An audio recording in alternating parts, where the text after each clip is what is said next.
Hello everyone, good morning. I love you. मेरे YouTube channel में आपका स्वागत है। I hope doing great. Today video is very important.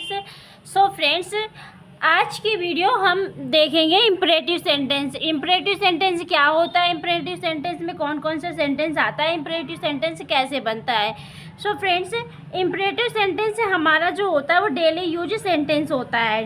कैसे होता है? डेली यूज सेंटेंस होता है। मतलब क्या होता है, जैसे कि खड़े हो जाओ, खाना खा लो, जो छोटे छोटे शॉर्ट में ही जो सेंटेंस बनते हैं, मेरा खाना लगा दो, मुझे खाना खाना है, मुझे पढ़ाई करना है, ये सारे हमारे इम्परेटिव सेंटेंस होते हैं।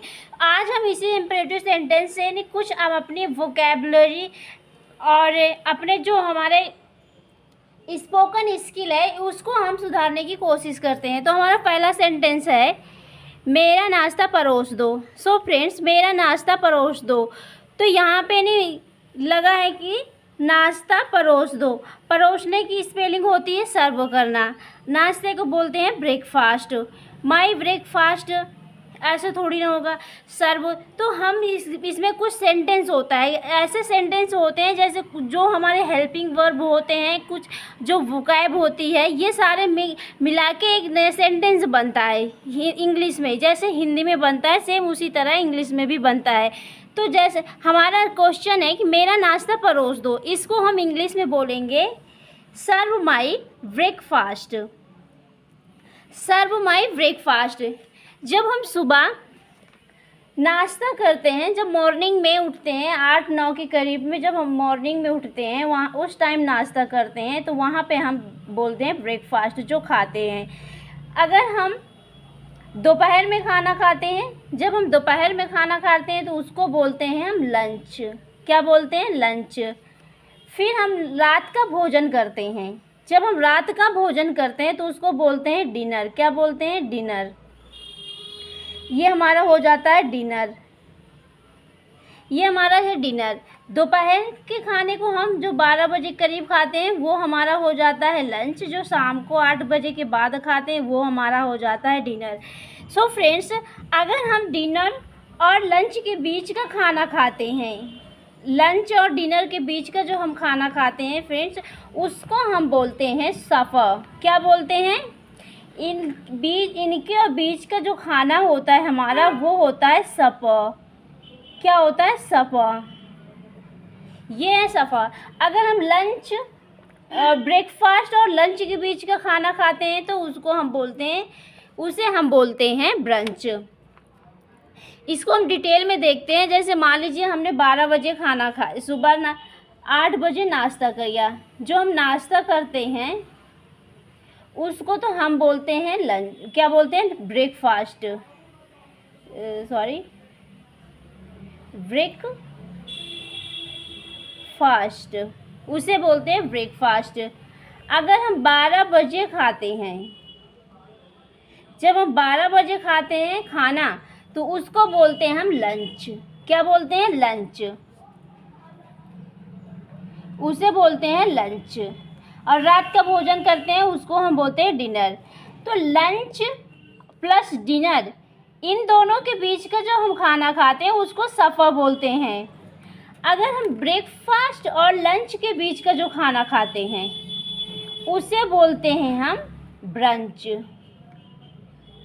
ब्रंच बोलते हैं।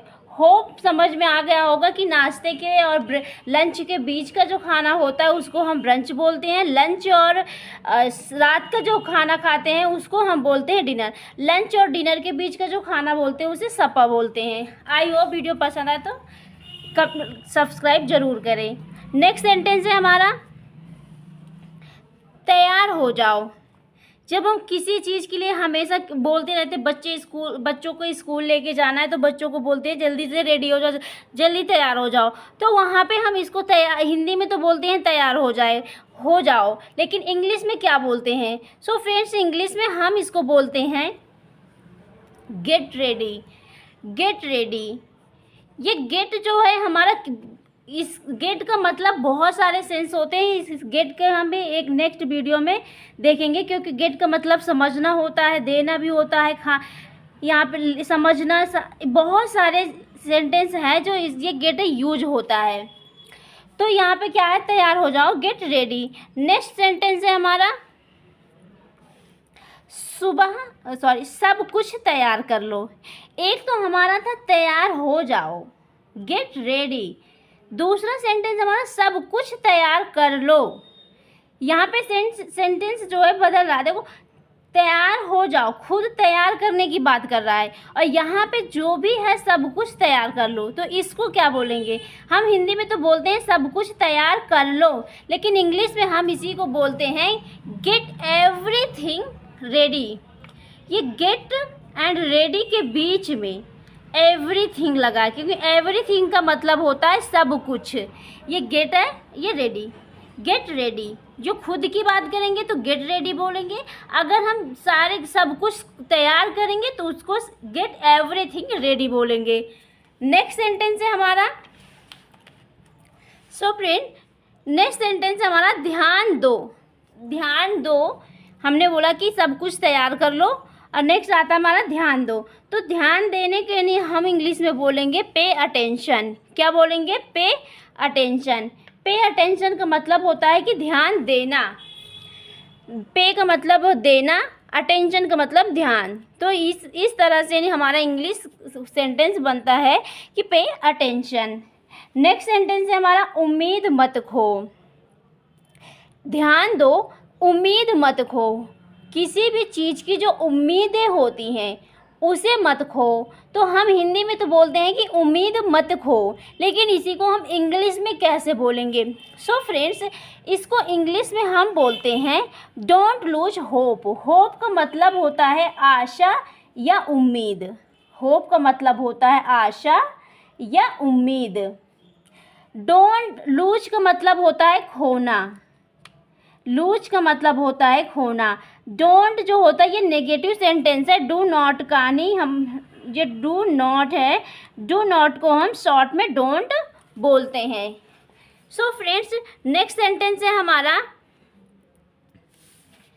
सॉरी दोस्तों, इतना ही है। आई होप वीडियो पसंद आए तो कमेंट में ज़रूर बताइए, चैनल को सब्सक्राइब कीजिए, अपने दोस्तों के साथ शेयर करिए, ताकि ऐसे ही हमारे इम्परेटिव हम सेंटेंस लाते रहेंगे, हम आपको ऐसे ही स्पोकन इंग्लिश की तैयारी कराते रहेंगे। Thank you for watching my video.